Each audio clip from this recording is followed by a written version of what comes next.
أعوذ بالله من الشيطان الرجيم بسم الله الرحمن الرحيم وما محمد إلا رسول قد خلت من قبله الرسل أفإن مات أو قتل انقلبتم على أعقابكم ومن ينقلب على عقبيه فلن يضر الله شيئا وسيجزي الله الشاكرين۔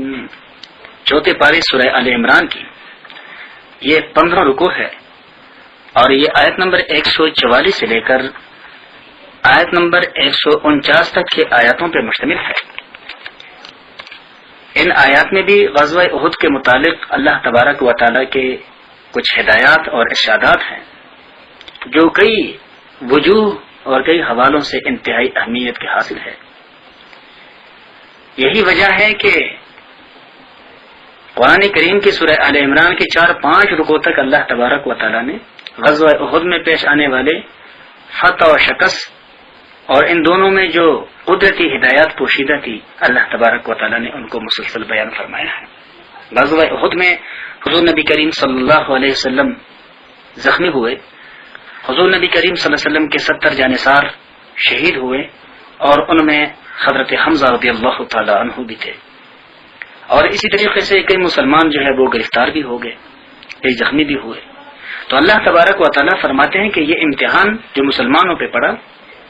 یہ اس وجہ سے کہ تاکہ مسلمانوں کا امتحان لیا جائے کہ آیا یہ اللہ کے رسول کی دنیا سے رحلت کرنے کے بعد بھی دین اسلام پہ ثابت قدم رہیں گے یا کہ خدا نخواستہ یہ اللہ کے رسول کی دنیا سے رحلت اور وفات پانے کے بعد کہیں دائیں بائیں ہو جائیں گے۔ چنانچہ حضور نبی کریم صلی اللہ علیہ وآلہ وسلم کے متعلق جب احد کے میدان میں یہ بات مشہور کر دی کفار نے کہ محمد صلی اللہ علیہ وسلم شہید ہو گئے ہیں تو مسلمانوں کے تو ہاتھ پاؤں پھول گئے، اس لیے کہ وہ جو صحابہ کرام تھے وہ سچے عاشق رسول تھے، اس لیے جب ان کے کانوں میں حضور نبی کریم صلی اللہ علیہ وسلم کے متعلق یہ خبر پڑ گئی تو وہ ہوش اور حواس کھو بیٹھے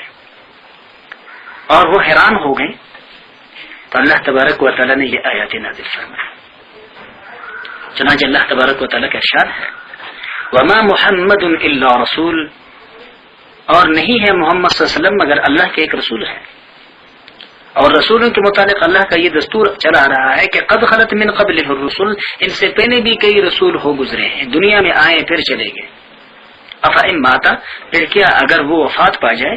او قتلا یا آپ کو شہید کر دیا جائے تو انقلبتم علی اعقابکم، کیا تم الٹے پاؤں پھر جاؤ گے، یعنی اسلام کو چھوڑ دو گے۔ ومن ينقلب على عقبيه، اور جو کوئی پھر جائے گا الٹے پاؤں، فلن يضر الله شيئا، پس وہ اللہ کا کوئی نقصان نہیں کر سکتے۔ وسيجزي الله الشاكرين، اور اللہ جلد ثواب دے گا شکر گزاروں کو۔ تو اللہ تبارک و تعالی نے یہ آیات نازل فرمائی کہ ایک نہ ایک دن تو محمد صلی اللہ علیہ وسلم نے دنیا سے رحلت کر کے چلے جانا ہے۔ یہی وجہ ہے، روایت میں آتا ہے جب حضور نبی کریم صلی اللہ علیہ وسلم رحلت پا گئے، حضرت فاروق رضی اللہ تعالیٰ عنہ کو معلوم ہوا تو حضرت عمر رضی اللہ تعالیٰ عنہ اتنے جذبات میں آئے کہ آپ نے تلوار نکال دی اور کہا کہ جس نے یہ کہنا شروع کر دیا یا یہ بولنا شروع کیا کہ بے محمد صلی اللہ علیہ وسلم وفات پا گئے ہیں تو میں اس کو قتل کر دوں گا۔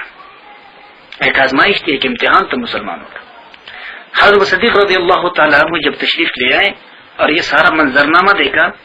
تو حضرت عمر رضی اللہ تعالیٰ عنہ نے یہ آیتیں پڑھ کر کے سنائی۔ جب یہ آیاتیں پڑھی تو خود حضرت عمر رضی اللہ تعالیٰ عنہ فرماتے ہیں کہ مجھے ایسے معلوم ہو رہا تھا جیسے گویا یہ آیاتیں اب اتری ہے کہ آپ نے ایک نہ ایک دن تو دنیا سے چلے جانا ہے، تو کیا دنیا سے چلے جانے کے بعد مسلمان اسلام کو چھوڑ دیں گے؟ وما كان لنفس ان تموت، اور کوئی نہیں مر سکتا الا باذن اللہ، مگر اللہ کے حکم کے۔ کتابا مؤجلا، ہر ایک کا لکھا ہوا ایک وقت مقررہ ہے۔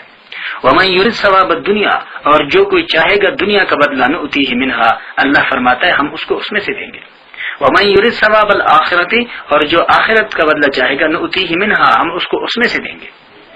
لہذا اللہ نے انسان کو اختیار دیا ہے کہ وہ دنیا چاہتا ہے یا آخرت چاہتا ہے۔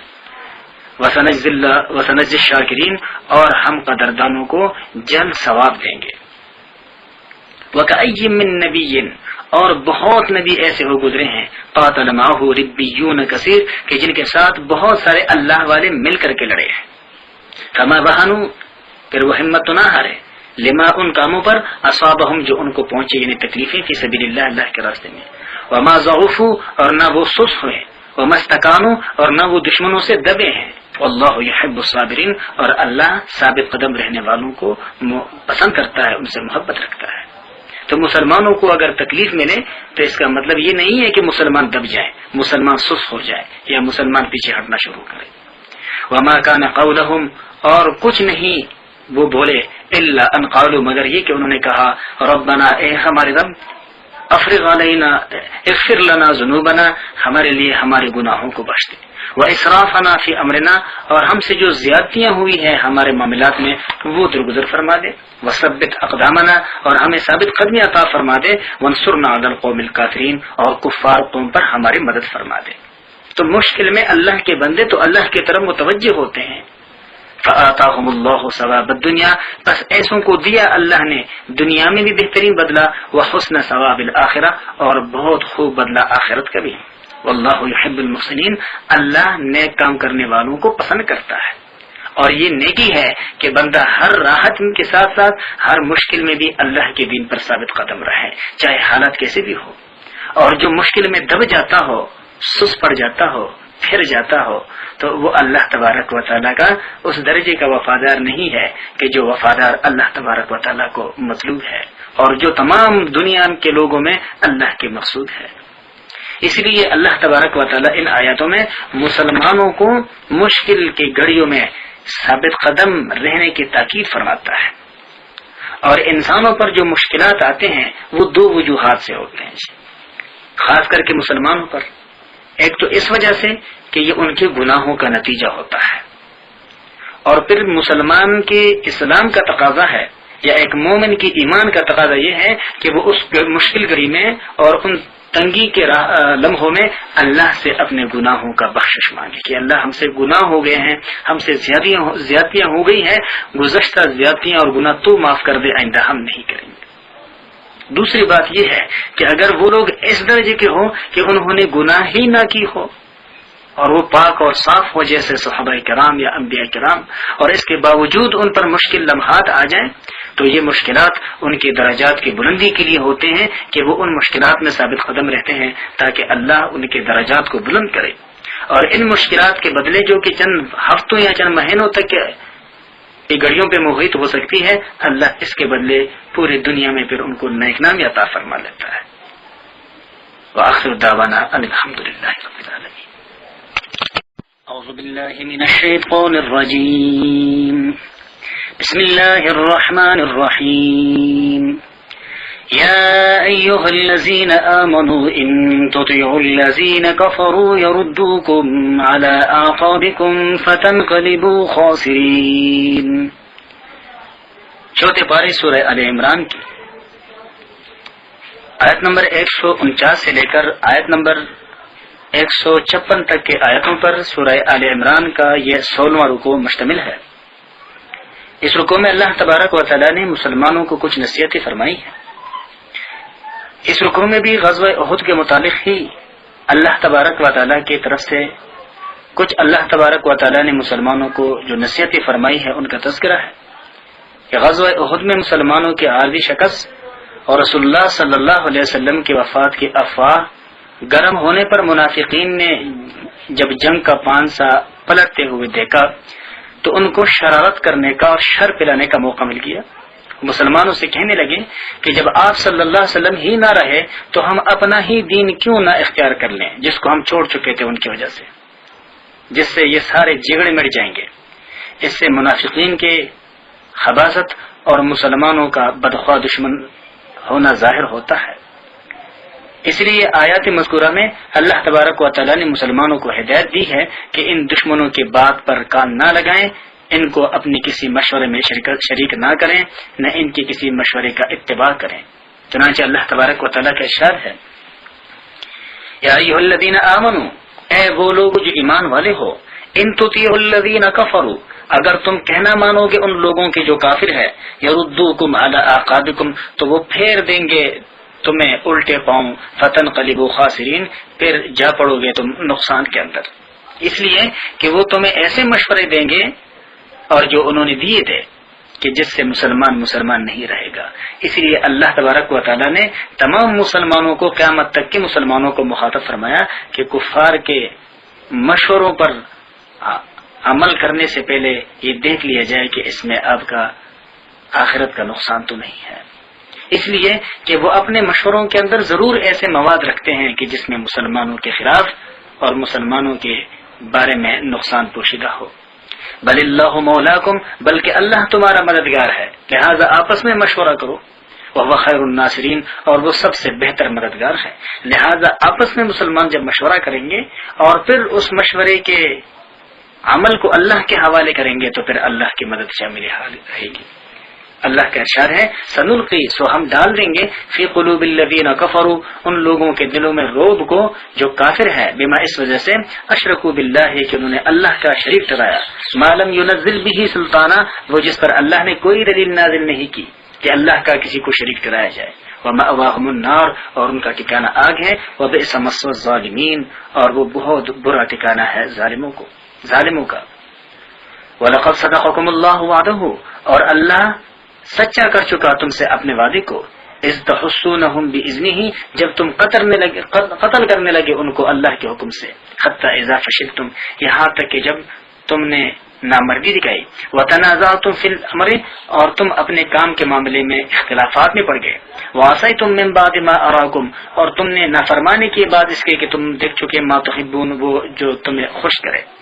منکم من یرید الدنیا، بعض تم میں سے وہ تھے جو دنیا کے طلبگار تھے، ومنکم من یرید الآخرہ، اور کوئی تم میں سے وہ تھے جو اپنے آخرت کے چاہنے والے تھے، ثم صرفکم عنہم، پھر تم کو الٹ دیا ان پر سے، لیبتلیکم، تاکہ وہ تمہیں آزمائے، لیکن ولقد عفا عنکم، یقینا اللہ تمہیں معاف کر چکا، واللہ ذو فضل علی المؤمنین، اور اللہ کا فضل ہے ایمان والوں پر۔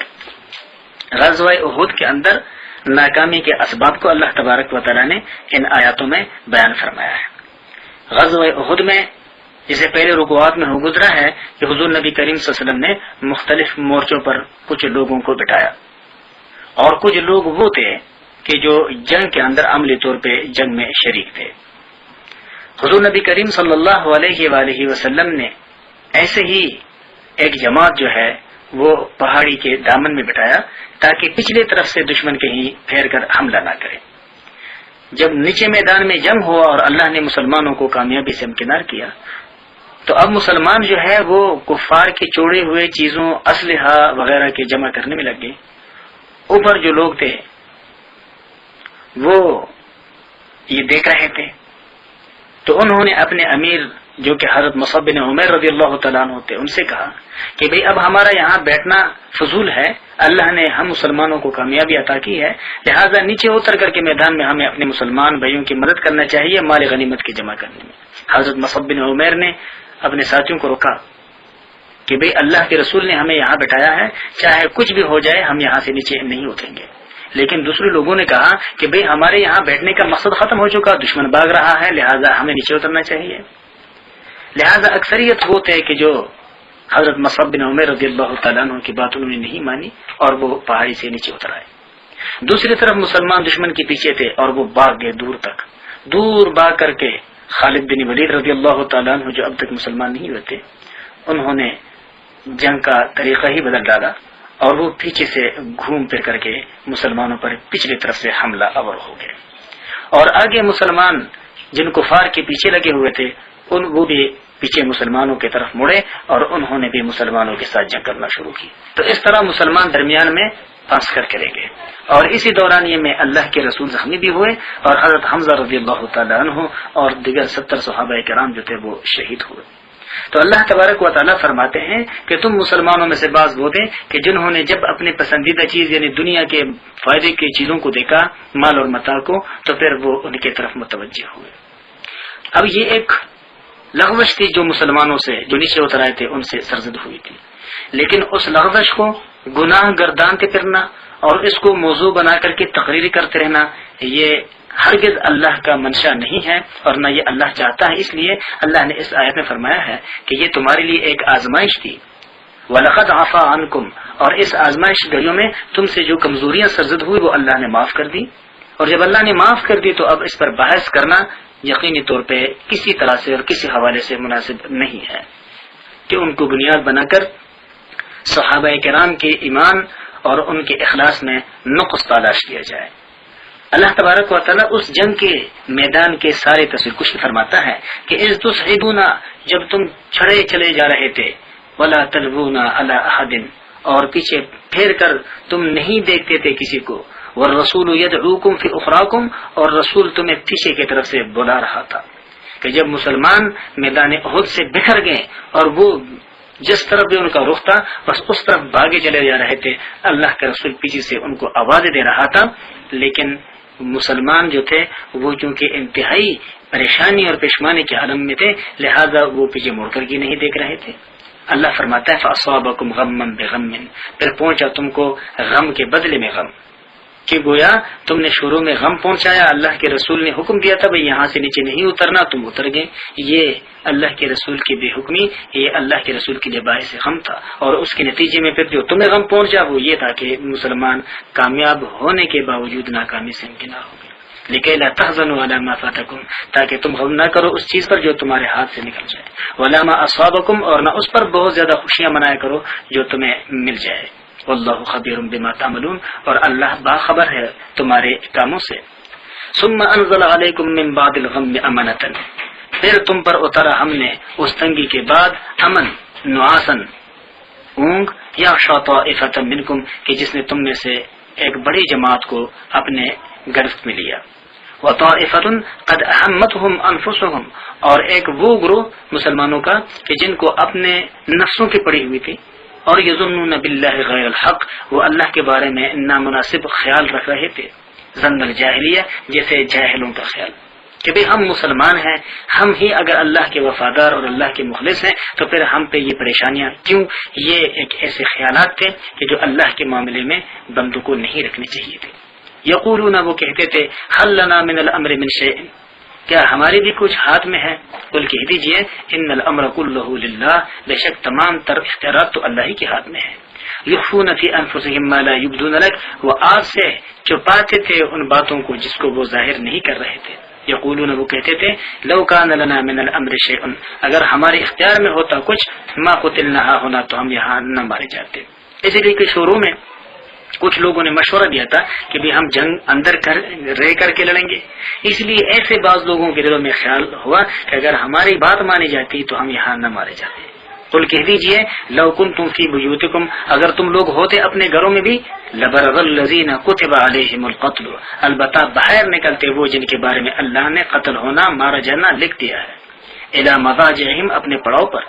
وَلِيَبْتَلِيَ اللَّهُ مَا فِي صُدُورِكُمْ، اور تاکہ اللہ آزمائے جو کچھ تمہارے دلوں میں ہے. وَلِيُمَحِّصَ مَا فِي قُلُوبِكُمْ، اور تاکہ اللہ پاک کرے جو کچھ تمہارے سینوں میں ہے. وَاللَّهُ عَلِيمٌ بِذَاتِ الصُّدُورِ، اور اللہ سینوں کے بید کو خوب جانتا ہے. إِنَّ الَّذِينَ تَوَلَّوْا مِنْكُمْ، بے شک جو لوگ تم سے ہٹ گئے، یوم التقى الجمعان، جس دن لڑنے والی دو فوجیں آمنے سامنے تھی، یعنی ایک مسلمانوں کی اور ایک کفار کی. انما استزلهم الشیطان، بے شک ان کو بہکا دیا شیطان نے، ببعض ما کسبوا، ان کے بعض شامت گناہوں کی وجہ سے. وَلَقَدْ عَفَا اللَّهُ عَنْهُمْ، اور اللہ تبارک و تعالی نے ان کو بخش دیا. ان اللہ غفور حلیم، بے شک اللہ تبارک و تعالی معاف کرنے والا بردبار ہے. چنانچہ جب مسلمانوں پر اللہ نے اونگ طاری کیا اور مسلمان زخم خورد آتے اور کفار مسلمانوں کو زخمی کر کے اور کچھ کو شہید کر کے بڑے تیزی کے ساتھ احد کے میدان سے نکل گئے اور مدینہ سے دور جا کر کے ایک بازار میں انہوں نے پڑاؤ ڈالا اور اپنے شراب اور کباب کے محفل انہوں نے گرم کر دی، تو آپس میں کہنے لگے کہ بھئی ہم سے غلطی ہو گئی، ہمیں تو مسلمانوں کو ختم کر دینا چاہیے تھا. تو پھر انہوں نے آپس میں یہ مشورہ کیا کہ کیوں نہ یہاں سے واپس پلٹ کر جو زخم خورد مسلمان ہیں ان کو ختم کر دیا جائے. لیکن دوسرے لوگوں نے ان کو روکا کہ بے وقتی طور پہ جو ہمارے ہاتھوں میں فتح آئی ہے، کامیابی اور کامرانی آئی ہے، ایسا نہ ہو کہ واپس جائیں اور اس عزت کو بھی ہم خاک میں ملا کے واپسی بھی پھر ہمارے لیے ممکن نہ ہو جائے. اب وہ واپس نہ ہوئے، لیکن اس بازار میں ایک شخص ان کو ملا اور انہوں نے اس کو کچھ لالچ وغیرہ دی. کہ وہ جا کر کے مسلمانوں کو یہ کہو کہ سرداران مکہ یہاں سے گئے نہیں ہیں، بلکہ وہ تم پر دوبارہ حملہ آور ہونے کے لیے سستا رہے ہیں اور اب وہ تمہاری طرف دوبارہ چل پڑے ہیں، تاکہ مسلمانوں کو خوف کی تکلیف میں مبتلا کر رکھیں۔ دوسری طرف یہ لوگ جب یہاں پہنچے، یہ شخص جب یہاں پہنچا تو یہاں سے ایک مخلص شخص تھا کہ جس کا گزر ان لوگوں کے پاس ہوا۔ اس نے بتایا کہ بے تم مسلمانوں کو جو شکست دے کر کے چھوڑ چکے ہو وہ شکست نہیں کر چکے، بلکہ وہ تو تمہارا پیچھا کیا ہو گئے۔ تو ان سارے واقعات اور حالات کا جو تذکرہ ہے تو انشاءاللہ آنے والے رکوع میں ہوگا، جس سے یہ بات ظاہر ہوتی ہے جو اس رکوع میں بات بیان ہوئی ہے کہ بھئی تمام تر اختیارات اللہ کے ہاتھ میں ہیں، انسان کے اپنے بس میں کچھ نہیں ہے۔ ورنہ یہاں تو مسلمانوں کی تعداد جنگ بدر کے مقابلے میں بہتر تھی، ان کو جنگی تجربہ بھی تھا، لیکن تھوڑی سے اللہ کے رسول کی بے حکمی ان کو ناکامیوں سے ہمکنار کر چکی۔ لہذا مسلمان اپنے اجتماعی طاقت اور قوت رکھنے کے باوجود اگر کسی جگہ پر کسی محاذ پر ناکامی سے امکنار ہو جاتے ہیں تو مسلمانوں کو بھی اپنے اعمال کا جائزہ لینا چاہیے کہ ہمارے اعمال میں کہیں ایسے اعمال داخل تو نہیں ہوئے کہ جن سے اللہ اور اللہ کے رسول نے منع کیا ہو، یا کہیں ہم فرائض کا تارک تو نہیں بنے کہ ہم نے فرائض کو جو ادا کرنے تھے ہم ان کو ادا نہیں کر پائے۔ وآخر دعوانا الحمدللہ رب العالمین۔ اعوذ باللہ من الشیطان الرجیم، بسم اللہ الرحمن الرحیم، یا ایہا الذین آمنوا لا تکونوا کالذین کفروا وقالوا لإخوانهم إذا ضربوا في الأرض أو كانوا غزا لو كانوا عندنا ما ماتوا وما قتلوا ليجعل الله ذلك حسرة في قلوبهم والله يحيي ويميت والله بما تعملون بصير۔ چوتھے پارے سورہ آل عمران کی یہ 17واں رکوع ہے، اور یہ رکوع آیت نمبر 156 سے لے کر آیت نمبر 172 تک کے آیاتوں پر مشتمل ہے۔ اس رکوع میں اللہ تبارک و تعالی نے غزوہ احد کے متعلق کچھ امور بیان فرمائے ہیں، جن میں سے کچھ امور کا تذکرہ گزشتہ رکوعات میں ہو چکا ہے کہ غزوہ احد میں جب مسلمان ایک معمولی کوتاہی اور لغزش کی وجہ سے ایک امتحان میں پڑ گئے تو اس امتحان کو بہانہ بنا کر کے منافقین نے مسلمانوں کے خلاف بڑے پیمانے پہ پروپیگنڈا کیا، اور ساتھ ساتھ وہ یہ بھی کہتے رہے کہ اگر یہ ہمارے بات مان جاتے تو ایسے بے دردی سے قتل نہ کیے جاتے۔ تو اللہ تبارک و تعالی ایمان والوں سے مخاطب ہو کر فرماتے ہیں کہ کہیں تم ان لوگوں کی ایسی باتوں سے متاثر نہ ہو جاؤ، اس لیے کہ ان کی بات بھی بالکل انہی لوگوں کی بات کی طرح ہے جو گزشتہ اقوام میں ہو گزری ہے کہ جب ان کا عزیز کسی سفر میں فوت ہو جاتے تو پھر جو لوگ اس عزیز کو سفر کرنے سے منع کرتے ہوتے تو پھر وہ بنیاد بنا کر کے بیٹھ جاتے ہیں کہ بھئی ہماری بات نہیں مانی، اگر ہماری بات مان لی جاتی تو ایسے یہ نہ مرتے۔ اللہ تبارک و تعالیٰ فرماتے ہیں کہ زندگی اور موت یہ اللہ تبارک و تعالیٰ کے ہاتھ میں ہے، اور کیا جو لوگ اس بات پہ خوش ہیں کہ ہم اس جنگ میں شریک نہ ہوئے ورنہ ہم مارے جاتے ہیں، اللہ فرماتے ہیں کہ کیا یہ اپنے آپ کو موت سے بچا سکتے ہیں؟ ارشاد باری تعالیٰ ہے، یا ایھا الذین آمنوا، اے وہ لوگ جو ایمان والے ہو، لا تکونوا، نہ ہونا تم، کالذین، ان لوگوں کے طرح، کفروا، جو کافر ہوئے، وقالوا لاخوانہم، اور جو کہتے ہیں اپنے بھائیوں کے متعلق، اذا ضربوا فی الارض، جب وہ سفر کو نکلے زمین میں، او کانوا غزا، یا ہوں وہ جہاد میں، کہ لو کانوا عندنا، اگر وہ ہوتے ہمارے ہاں، ما ماتوا، تو نہ مرتے، وما قتلوا، اور نہ مارے جاتے۔ اللہ تبارک و تعالیٰ فرماتے ہیں لیجعل اللہ ذلک حسرۃ فی قلوبہم، تاکہ اللہ ڈالے اس گمان سے افسوس ان کے دلوں میں، یعنی ان کے ذہن میں جو گمان پیدا ہو چکا ہے کہ اگر وہ نہ جاتے تو نہ مارے جاتے، اللہ تبارک و تعالیٰ فرماتے ہیں کہ اس گمان کے ذریعے اللہ ان کے دلوں میں حسرت بھرنا چاہتا ہے۔ حالانکہ واللہ یحیی و یمیت، اور اللہ ہی زندگی عطا کرتا ہے اور مارتا ہے، واللہ بما تعملون بصیر، اور اللہ تمہارے سب کام دیکھتا ہے۔ وَلَئِن قُتِلْتُمْ فِي سَبِيلِ اللَّهِ، اور اگر تم مارے گئے ہو اللہ کے راستے میں، او متم یا خود سے فوت ہو جاتے، لَمَغْفِرَةٌ مِّنَ اللَّهِ، البتہ بخشش ہوتا اللہ کی طرف سے، ورحمت اور مہربانی ہوتی، اور یہ خیر بہتر ہے مما اس سے یجمعون جو وہ جمع کرتے ہیں۔ یعنی لوگ جو زندہ رہنے کو راہ خدا میں شہید ہونے پر ترجیح دیتے ہیں، تو اس زندگی کے دورانیے میں جو کچھ یہ دنیا میں جمع کر سکتے ہیں اس کے مقابلے میں زیادہ راحت پاتے ہیں، زیادہ خوشحالیاں پاتے ہیں وہ لوگ کہ جو اللہ تبارک و تعالیٰ کے راہ میں شہید ہو جاتے ہیں۔ وَلَئِن مُتُّمْ أَوْ قُتِلْتُمْ، اور اگر تم مر گئے ہو یا تم مارے گئے ہو، لَإِلَى اللَّهِ تُحْشَرُونَ، البتہ اللہ ہی کی طرف تم سبوں کو اکٹھا ہونا ہے۔ فَبِمَا رَحْمَةٍ مِّنَ اللَّهِ لِنْتَ لَهُمْ، ان آیاتوں میں اللہ تبارک و تعالیٰ حضور نبی کریم صلی اللہ علیہ وسلم کے جو نرم خو تھی، اعلیٰ درجے کے اخلاقی صفات اللہ تبارک و تعالیٰ اسے بیان فرماتا ہے، اور وہ یہ کہ غزوہ احد میں حضور نبی کریم صلی اللہ علیہ وسلم نے صحابہ کرام کے ایک جماعت کو اس پہاڑی کے دامن میں بٹھایا تھا، اور ان کو نیچے اترنے کی اجازت نہ تھی، لیکن وہ لوگ اللہ کے رسول کے اس اجازت کو بٹانے کو مشروط سمجھ گئے کہ بھئی اللہ کے رسول نے تو ہمیں دفاع کی نیت سے بٹایا تھا اور تو دشمن بھاگ گیا ہے، لہذا ہمارا بیٹھنا یہاں ضروری نہیں رہا۔ یہ انہوں نے اپنی ایک رائے قائم کی، اور اس رائے کی بنیاد پر وہ اس پہاڑی سے نیچے اتر گئے، اور اس کی وجہ سے پیچھے سے دشمن حملہ آور ہو کر کے مسلمانوں کی کامیابیوں کو ناکامی میں تبدیل کر دیا۔ تو بشری تقاضا تو یہ تھا کہ حضور نبی کریم صلی اللہ علیہ وسلم ایسے لوگوں کے ساتھ سختی کا معاملہ فرماتے ہیں، لیکن اللہ تبارک و تعالیٰ نے آپ صلی اللہ علیہ وسلم کو جو ایک ممتاز صفت عطا فرمائی تھی دوسری عام انسانوں کے مقابلے میں، وہ یہ کہ اللہ تبارک و تعالیٰ فرماتے ہیں کہ ہم نے آپ کو نرم خو اور نرم دل بنا ہے۔ اگر آپ ترش مزاج اور سخت مزاج ہوتے، سخت دل ہوتے، تو یہ لوگ آپ کے ہاں پھر کیسے جمع ہوتے؟ یہ لوگ تو کب کے متفرق ہو کر کے بگڑ چکے ہوتے، بھاگ چکے ہوتے۔ اللہ فرماتا ہے ان صحابہ کرام کی دلجوئی کے بارے کہ بھئی آئندہ کے لیے ان کو اپنے مشاورت میں شامل کر لیا کرو، اس لیے کہ وہ مخلص مسلمان تھے، انہوں نے اپنے ایک رائے قائم کی اور وہ رائے ان کے صائب نہ تھی۔ تو اللہ تبارک و تعالیٰ فرماتے ہیں کہ ایسی بات نہیں ہے کہ خدا نخواستہ ان کے دلوں میں کوئی کھوٹ پیدا ہوا، بلکہ انہوں نے اپنے خیال میں ایک اچھا ارادہ کیا اور وہ مسلمانوں کے حق میں اجتماعی معاملات میں وہ بہتر ثابت نہ ہوا۔ اس کا مطلب یہ نہیں ہے کہ ان سے کنارہ کشی اختیار کی جائے۔ اللہ کا ارشاد ہے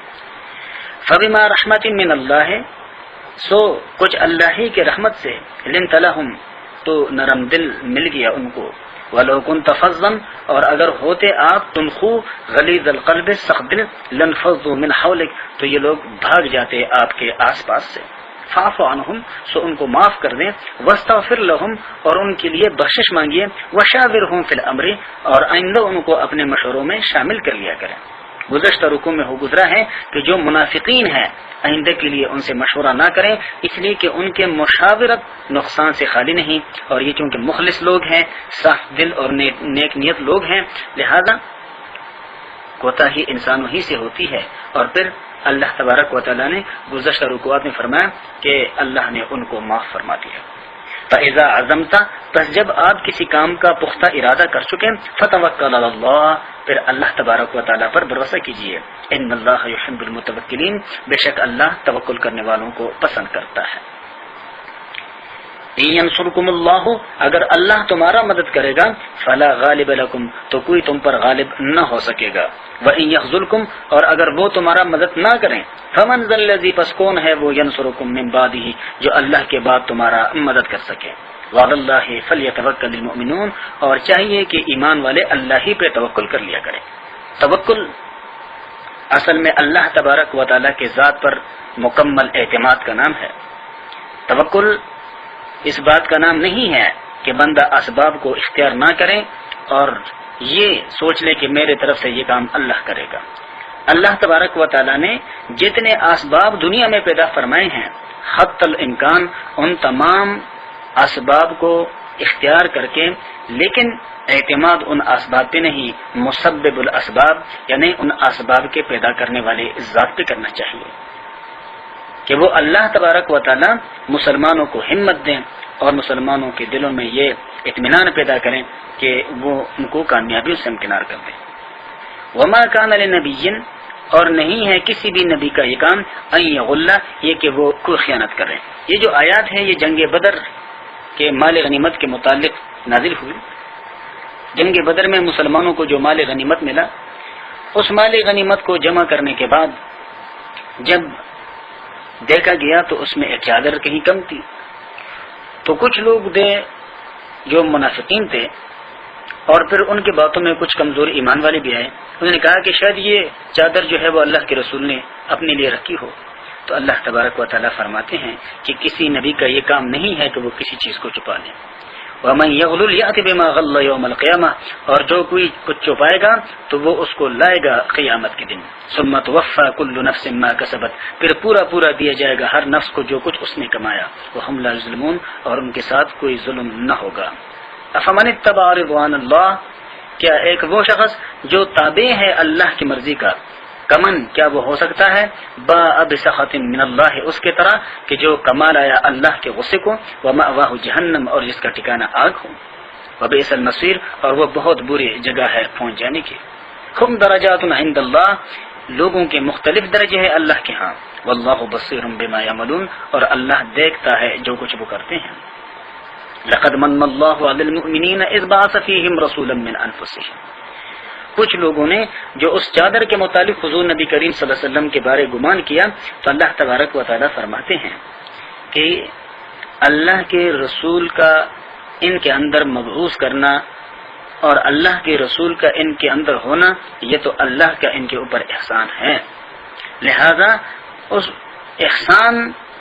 کے ہوتے ہوئے یہ اس احسان کے متعلق کیسے گمان کرتے ہیں کہ بھئی اس احسان میں جو ہمارے لیے باعث مغفرت ہے، ہمارے لیے باعث رحمت ہے، ہمارے لیے باعث خوشحالی اور استحکام اور ترقی ہے، وہ ہمارا نقصان کیسے کر سکتا ہے؟ چنانچہ اللہ کا ارشاد ہے، لقد من اللہ علی المؤمنین، یقیناً اللہ نے احسان کیا ایمان والوں پر، اذ بعث فیہم، جب مبعوث کیا ان کے اندر، رسولا من انفسہم، رسول انہی میں سے، یعنی انہی میں سے کسی کا عزیز ہے، کسی کا رشتہ دار ہے، کسی کا ماموں ہے، کسی کا تایا ہے، کسی کا خالہ زاد ہے، تایا زاد ہے، رشتہ دار ہے، اور اسی لیے مبعوث فرمایا یتلو علیہم آیاتہ، تاکہ وہ تلاوت کرے ان پر اللہ کی آیاتیں، ویزکیہم، اور یہ کہ ان کو پاک کرے یعنی شرک سے، بدعات سے، رسومات سے، ویعلمہم الکتاب والحکمہ، اور وہ سکھائے ان کو کتاب اور دانائی کی باتیں، وان کانوا من قبل لفی ضلال مبین، اگرچہ تھے لوگ اس سے پہلے صریح گمراہی میں۔ اولما اصابتکم مصیبۃ، کیا جس وقت پہنچی تم کو ایک مصیبت، تو بے قد اصبتم مثلہا، یقیناً تم پہنچا چکے ہو اس سے پہلے اس سے دو چند، قل تم کہتے ہو ان ھذا، کہ یہ آزمائش کہاں سے آئی، قل کہہ دیجیے ہوا من عند انفسکم، یہ خود تمہیں تمہارے نفس کی طرف سے پہنچا، یعنی یہ تمہارے اپنے اعمال کا نتیجہ ہے۔ ان اللہ علی کل شیء قدیر، بے شک اللہ تبارک و تعالی ہر چیز پہ قادر ہے۔ غزوہ احد کے ختم ہونے کے بعد مسلمانوں کو یہ فکر دامن گیر تھی کہ بھئی ہم تو بڑے ناکامی سے ہمکنار ہوئے، تو اللہ تبارک و تعالیٰ فرماتے ہیں کہ زیادہ فکر نہ کرو، اگر اس مرتبہ آپ لوگوں کو تکلیف پہنچی ہے تو اس سے پہلے تم بھی تو تکلیف پہنچا چکے ہو، اسی لیے کسی بھی خوشی کے موقع پہ غم کو نہیں بھولنا چاہیے اور غم کے موقع پہ خوشی کو نہیں بھولنا چاہیے، تاکہ غم کے موقع پہ وہ ایسے باتیں نہ کریں کہ جس سے اللہ تبارک و تعالیٰ ناراض ہو جائے، اور خوشی کے موقع پہ ایسے کام نہ کریں کہ جس سے اللہ ناراض ہو جائے، لہذا خوشی کے موقع پہ غم کو یاد رکھیں۔ اس لیے اللہ تبارک و تعالیٰ ان صحابہ کرام سے فرماتا ہے کہ اگر تمہیں تکلیف پہنچی ہے تو بھئی اس سے پہلے تم بھی تو تکلیف پہنچا چکے۔ دوسری بات یہ کہ اللہ تبارک و تعالیٰ فرماتے ہیں کہ تم جو تعجب کرتے ہو کہ یہ تکلیف کہاں سے آئی، تو بھئی یہ تمہارے اپنے عمل کا نتیجہ ہے۔ وما اصابکم یوم التقى الجمعان، اور جو کچھ تمہیں پیش آیا جس دن دونوں فوجیں آپ آمنے سامنے تھی، فبإذن اللہ، سو وہ اللہ کے حکم سے تھا، ولیعلم المؤمنین، اور تاکہ اللہ ایمان والوں کو معلوم کر لے، ولیعلم الذین نافقوا، اور تاکہ اللہ معلوم کر لے ان لوگوں کو بھی جو منافق ہیں۔ تو منافقوں نے اس جنگ کے بعد جو رویہ اختیار کیا وہ سب پہ آیا ہوا. وقیل لہم، اور کہا گیا ان کو، تعالوا آؤ، قاتلوا فی سبیل اللہ، کہ تم اللہ کے راستے میں لڑو، او ادفعوا، یا دشمن سے دفاع کرو. تو منافقین نے قالوا، کہا، لو نعلم قتالا لاتبعناکم، اگر ہم کو لڑائی کرنا آتا تو ہم تمہارے ساتھ ضرور جاتے. اللہ فرماتا ہے کہ یہ بانا ہے، بلکہ حقیقت حال یہ ہے کہ ہم للکفر یومئذ، وہ لوگ اس دن کفر کے، اقرب، زیادہ قریب تر تھے، منہم للایمان، اس کے بنسبت ایمان کے، یعنی ایمان کے مقابلے میں وہ لوگ اس دن کفر کے زیادہ قریب تر تھے. یقولون بافواہہم ما لیس فی قلوبہم، وہ اپنے منہ سے ایسے باتیں کہتے ہیں جو ان کے دلوں میں نہیں ہے، لیکن واللہ اعلم بما یکتمون، اور اللہ خوب جانتا ہے جو کچھ وہ چھپاتے ہیں. الذین قالوا لاخوانہم، وہ لوگ جو کہتے ہیں اپنے بھائیوں سے، وقعدوا، اور خود بیٹھے رہیں، کہ لو اطاعونا ما قتلوا، کہ اگر ہماری بات مانی جاتی تو یہ لوگ نہ مارے جاتے. قل کہہ دیجئے، فادرؤوا عن انفسکم الموت ان کنتم صادقین، کہ اب ہٹاؤ اپنے آپ سے موت کو اگر تم سچے ہو. تو کیا جنگ میں شرکت نہ کر کے تم نے اپنے آپ کو ہمیشہ کے لیے موت سے محفوظ کر دیا؟ حضرت خالد بن ولید رضی اللہ تعالیٰ عنہ فرماتے ہیں کہ میرے وجود پر ایک بالش کے برابر بھی ایسی جگہ نہیں ہے کہ جہاں تلوار یا نیزہ کی زخم نہ لگی ہو، اور میں ہر مرتبہ جب جنگ میں یا غزو میں شریک ہوتا تو اس نیت سے ہوتا کہ میں اللہ کے راستے میں شہید ہو جاؤں، لیکن میرا یہ مراد پورا نہ ہوا، اور میں راہ خدا میں بے شمار جنگ لڑ چکا ہوں، لیکن میں نہیں مرا اور اللہ نے مجھے بچائے رکھا. تو چاہیے کہ وہ لوگ جو راہ خدا میں جہاد سے اس لیے جان چراتے ہیں کہ وہ مارے جائیں گے، وہ فرماتے ہیں فلا نامت اعین الجبناء، خدا کرے کہ مجھے دیکھ کر ان نامردوں کے آنکھیں کھل جائیں. اللہ تبارک و تعالیٰ کا ارشاد ہے، ولا تحسبن الذین قتلوا فی سبیل اللہ امواتا، اور جو لوگ راہ خدا میں شہید کر دی گئے ان کے بارے میں مردہ ہونے کا گمان نہ کرو، بل احیاء عند ربهم یرزقون، بلکہ وہ زندہ ہے اور اپنے رب کے ہاں رزق پاتے ہیں. سورہ بقرہ میں پہلے ہو گزرا ہے کہ بل احیاء ولکن لا تشعرون، کہ بلکہ وہ شہید جو راہ خدا میں شہید ہو چکے ہیں وہ زندہ ہے، لیکن تمہیں ان کی زندگی کا شعور نہیں ہے. دنیاوی اعتبار سے تو وہ فوت ہو گئے ہیں، لیکن اللہ نے برزخ میں ان کو اتنی اعلیٰ درجے کی زندگی عطا فرمائی ہے کہ وہاں ان کو اللہ کی طرف سے رزق ملتا ہے. وہ رزق کیسے ملتا ہے، کہاں سے آتا ہے، کیسے آتا ہے، وہ ہمیں دکھائی نہیں دیتا، ہم اس کو محسوس نہیں کر سکتے، ان کی خوشیوں کو دیکھ نہیں سکتے. تو بھائی اس لیے کہ ہم ایک اور عالم میں ہیں اور وہ ایک اور عالم میں ہیں. ہم عالم دنیا میں ہیں اور وہ عالم برزخ میں. عالم دنیا والے عالم برزخ والوں کی خوشحالی اور بدحالی کو محسوس اور دیکھ نہیں سکتے. فرحین بما آتاہم اللہ من فضلہ، وہ خوشی کرتے ہیں اس پر جو اللہ نے ان کو دیا ہے اپنے فضل میں سے. وَيَسْتَبْشِرُونَ بِالَّذِينَ، اور وہ خوش ہوتے ہیں ان لوگوں کے بارے لم يلحقوا بهم من خلفهم، جو ان کی پیچھے سے اب تک ان کے پاس پہنچے نہیں. اللہ خوف علیہم، یہ کہ ان کے واسطے نہ ڈر ہوگا، ولا هم يحزنون، اور نہ انہیں کوئی غم ہوگا. یعنی اپنے پیچھے راہ خدا میں جدوجہد کرنے والوں کے متعلق بھی وہ خوش امید ہوتے ہیں، خوش رہتے ہیں کہ وہ لوگ بھی اگر راہ خدا میں کام آ گئے، شہید ہو گئے، تو اللہ تبارک و تعالیٰ کے ہاں ان کے لیے بھی نہ کوئی ڈر ہوگا اور نہ کوئی خوف. یستبشرون بنعمت من اللہ وفضل، اور وہ خوش ہوتے ہیں اللہ کے نعمت اور اللہ کے فضل سے. وَأَنَّ اللَّهَ لَا يُضِيعُ أَجْرَ الْمُؤْمِنِينَ، اور اللہ ایمان والوں کا اجر ہرگز ضائع نہیں کرتا. تو راہ خدا میں جو شہید ہے، مشکات میں حدیث ہے، حضور نبی کریم صلی اللہ علیہ وسلم کا ارشاد ہے کہ دنیا سے جب کوئی شخص ایمان والا چلا جاتا ہے تو وہ کبھی بھی دنیا میں واپس آنے کا آرزو اور تمنا نہیں کرتا سوائے شہید کے،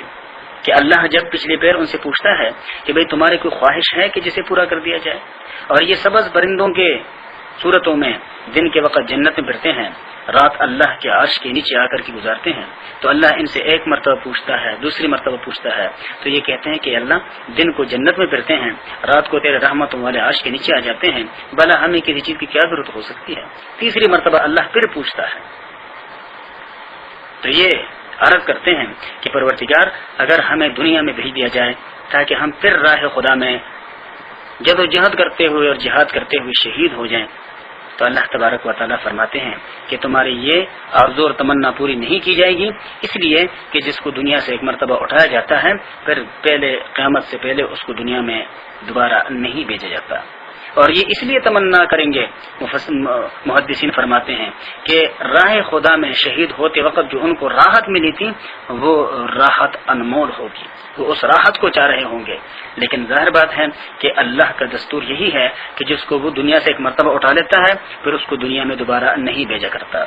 اسی حدیث سے محدثین اور فقہاء نے یہ مسئلہ بھی اخذ کیا ہے کہ عام طور پہ جو ہمارے ہاں ایک وہم پایا جاتا ہے کہ بھئی مردوں کی روح ہی دنیا میں آ کر کے گھومتی پھرتی ہے، تو اگر کوئی دنیا میں دوبارہ آ سکتا ہوتا تو شہید آ جاتے، لیکن اگر شہید نہیں آ سکتے تو قرآن مجید میں ہے کہ ان الابرار لفی علیین و ان الفجار لفی سجین، کہ بھئی جو لوگ بدعمال ہو گزرے ہیں وہ تو سجین کے اندر پابند سلاسل ہوتے ہیں، وہ دنیا میں کہاں آتے ہیں، اور جو لوگ نیک ہو گزرے ہیں وہ علیین میں ہوتے ہیں، خوشحالی کی جگہوں میں ہوتے ہیں، اللہ کی طرف سے راحت پاتے ہیں، انہوں نے دنیا میں آ کر کے کیا کرنا ہے۔ لہذا یہ ایک وہم ہے کہ بھئی روحیں آتی ہے اور پھر وہ روتی ہے، پھر یہ ہوتا ہے اور وہ ہوتا ہے، یہ محض باتیں ہیں۔ وآخر دعوانا الحمدللہ رب العالمین۔ اعوذ باللہ من الشیطان الرجیم، بسم اللہ الرحمن الرحیم۔ الذين استجابوا لله والرسول من بعد ما أصابهم القرح للذين أحسنوا منهم واتقوا أجر عظيم۔ سورہ آل عمران چوتھی پارے کی یہ 58واں رکوع ہے، اور یہ 58واں رکوع آیت نمبر 172 سے لے کر آیت نمبر 181 تک کے آیاتوں پر مشتمل ہے۔ اس رکوع میں بھی اللہ تبارک و تعالی نے غزوہ احد کے آخری جو حصہ ہے اس کا تذکرہ فرمایا ہے۔ ناجی مفسرین فرماتے ہیں کہ غزوہ احد میں جب مسلمان کچھ زخمی اور کچھ شہید ہوئے اور وہاں سے سرداران مکہ اور کفار کی لشکر وہاں سے لوٹی مکہ کی طرف، تو راستے میں ایک جگہ ہے حمراء الاسد جو مدینہ منورہ سے تقریباً 60 میل کے فاصلے پر ہے۔ یہاں پہنچ کر ان لوگوں نے پڑاؤ ڈالا اور ساتھ ہی انہوں نے آپس میں یہ بات چھیڑ دی کہ بھئی ہم سے غلطی ہو گئی، ہمیں مسلمانوں کو ختم کر لینا چاہیے تھا۔ اور اسی گفتگو کے دوران ان کا یہ ارادہ بھی ہونے لگا کہ بھئی واپس مدینہ کی طرف لوٹا جائے، مگر اللہ تبارک و تعالیٰ نے ان کے دلوں پر روک ڈال دیا اور وہ سیدھا مکہ مکرمہ کی طرف چل پڑے۔ لیکن بعض مسافروں سے جو مدینہ کی طرف جا رہے تھے یہ کہے گئے کہ تم جا کر کسی طرح مسلمانوں کے دلوں میں ہمارا رعب جماؤ کہ وہ پھر تمہاری طرف لوٹ کر آ رہے ہیں۔ حضرت صلی اللہ علیہ وسلم کو اللہ تبارک و تعالیٰ نے ان کی یہ سارے ارادے بذریعہ وحی بتا دی۔ اس لیے آپ صلی اللہ علیہ وسلم اپنے ساتھ صحابہ کرام کو لے کر ان کے تعاقب میں حمراء الاسد تک پہنچنے کے لیے روانہ ہو گئے۔ چنانچہ تفسیر ابن جریر اور روح المانی اور قرطبی میں ہے کہ احد کے دوسرے دن رسول اللہ صلی اللہ علیہ وسلم نے مجاہدین میں اعلان فرمایا کہ ہمیں مشرکین کا تعاقب کرنا ہے، مگر اس میں صرف وہی لوگ جا سکیں گے جو کل کے معرکہ میں ہمارے ساتھ تھے۔ اس اعلان پر 200 مجاہدین کڑے ہو گئے، اور صحیح بخاری میں ہے کہ رسول اللہ صلی اللہ علیہ وسلم نے اعلان فرمایا کہ کون ہے جو مشرکین کے تعاقب میں ہمارے ساتھ جائے، تو 70 حضرات وہ کڑے ہو گئے جن میں ایسے لوگ بھی تھے کہ جو گزشتہ کل کے معرکے میں شدید زخمی ہو چکے تھے اور دوسروں کے سہارے چلتے تھے۔ یہ حضرات رسول اللہ صلی اللہ علیہ وسلم کے ساتھ مشرکین کے تعاقب میں حمراء الاسد کے مقام کے لیے روانہ ہو گئے۔ تو وہاں پہنچ کر ایک شخص ہے نعیم بن مسعود، وہ ملے ہیں اور اس نے خبر دی کہ ابو سفیان نے اپنے ساتھ مزید لشکر جمع کر کے پھر یہ طے کیا ہے کہ مدینہ پر چڑھائی کریں اور اہل مدینہ کا استحصال کریں اور زخم خوردہ اور کمزور صحابہ کرام کو نابود کر دیں۔ یہ خبر سن کر صحابہ کرام ایک زبان بولے کہ حسبنا اللہ و نعم الوکیل، یعنی اللہ تعالیٰ ہی ہمارے لیے کافی ہے اور وہی بہترین مددگار ہے۔ اس طرف تو مسلمانوں کو مرغوب کرنے کے لیے یہ خبر دی گئی اور مسلمان اس سے متاثر نہیں ہوئے۔ دوسری طرف معبد خزائی بنی خزاع کا ایک آدمی مدینہ سے مکہ کی طرف جا رہا تھا۔ یہ شخص اگرچہ مسلمان نہ تھا مگر مسلمانوں کا خیر خواہ تھا، اس کا قبیلہ رسول اللہ صلی اللہ علیہ وسلم کا حلیف تھا۔ اس لیے جب راستے میں مدینے سے لوٹے ہوئے ابو سفیان کو دیکھا اور اپنے لوٹنے پر جو وہ پچھتا رہا تھا اور واپسی کی فکر میں تھا، تو اس نے ابو سفیان کو بتایا کہ تم دھوکے میں ہو، کہ مسلمان کمزور ہو گئے ہیں، میں ان کے ایک بڑے لشکر کو حمراء الاسد میں چھوڑ کر آیا ہوں جو پورے ساز و سامان سے تمہارے تعاقب میں نکلا ہے۔ ابو سفیان پر اس خبر کے ایک ایسا رعب پڑا کہ وہ پیچھے کی طرف آنے کے بجائے پھر آگے کی طرف بھاگ نکلا۔ تو اس رکوع میں اللہ تبارک و تعالیٰ نے اس مشکل حالت میں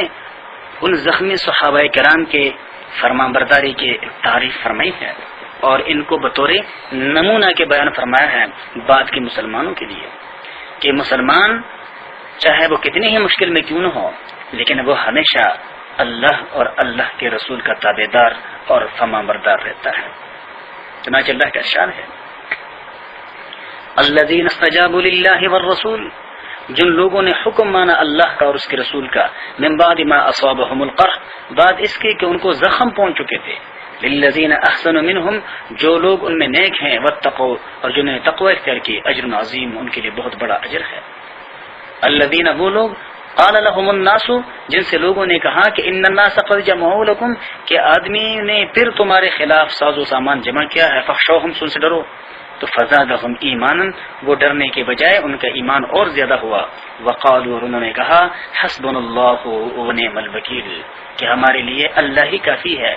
اور وہی سب سے بہترین مددگار ہے، کارساز ہے۔ فانقلبوا بنعمت من اللہ، پھر چلے آئے مسلمان اللہ کے احسان وفضل، اور اللہ کے فضل سے، لم یمسسہم سوء، اور انہیں کچھ بھی تکلیف نہ پہنچی۔ مسلمان جب وہاں پہنچے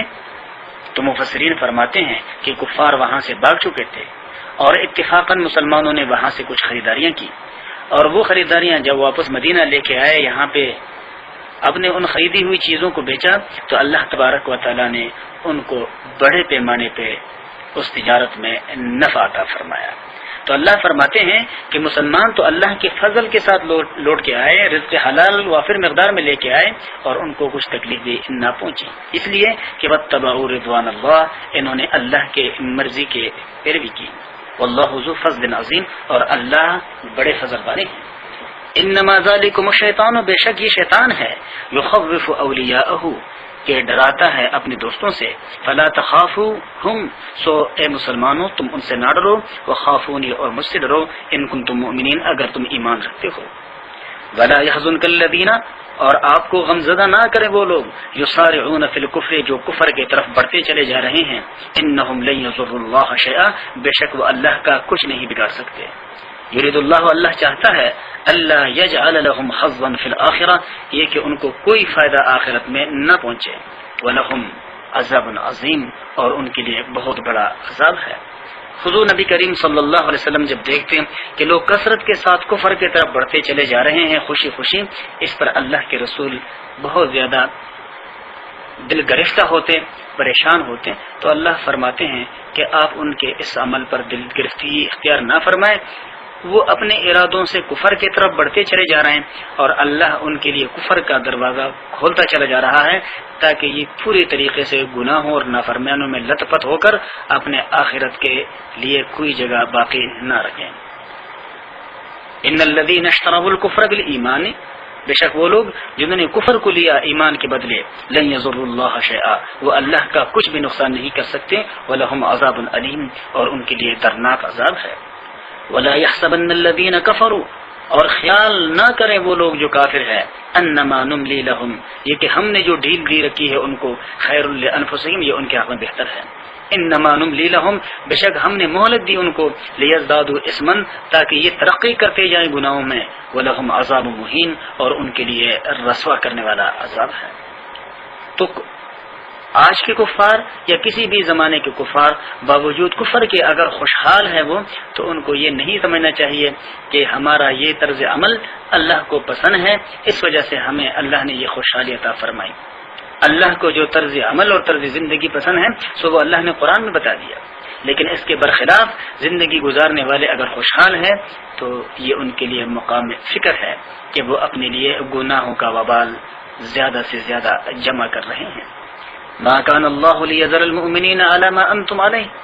اللہ ایسا نہیں ہے کہ وہ چھوڑ دے مسلمانوں کو اس حال پر جس پر تم ہو، حتی یمیز الخبیث من الطیب، یہاں تک کہ وہ جدا کر دے ناپاک کو پاک سے۔ یعنی اللہ کی طرف سے جو آزمائش مسلمانوں پہ آتی ہے یہ اس لیے کہ مسلمان اپنے اندر منافقین کو پہچان لیں اور کفار کے ساتھ مخلصوں کو پہچان لیں اور اپنے مخلصوں کو پہچان لیں۔ وما کان اللہ لیطلعکم علی الغیب، اور اللہ ایسا نہیں ہے کہ تمہیں غیب کے علم پر مطلع کریں، ولکن اللہ یجتبی من رسلہ من یشاء، لیکن اللہ چنتا ہے، منتخب کر لیتا ہے اپنے رسولوں میں سے جس کو چاہے، اور جس کو اللہ رسول بنا لے، اللہ جس کو رسول مبعوث فرما لے تو پھر اس رسول کے ذریعے اللہ اپنے کچھ خبریں غیب کے ان تک پہنچاتے ہیں، اور پھر وہ پیغمبر آگے لوگوں تک بتاتے ہیں کہ کون سے اعمال اللہ کے ہاں کامیابی سے ہمکنار کرنے والے ہیں اور کون سے اعمال ناکامی سے ہمکنار کرنے والے، اس لیے کہ غیب اسی کو کہا جاتا ہے کہ جس کو انسان اپنے ذرائع اور اپنے اسباب سے معلوم نہ کر سکے۔ تو انسان اپنے کسی بھی عمل کا نتیجہ اپنے کسی بھی ذریعے سے جو اللہ کے ہاں اس پر نتیجہ مرتب ہونے والا ہے اس کو معلوم نہیں کر سکتے، اس لیے اللہ نے اعمال بتلائے اور ان اعمال پر مرتب ہونے والا نتیجہ بھی، اس لیے اس کو غیب کہا گیا۔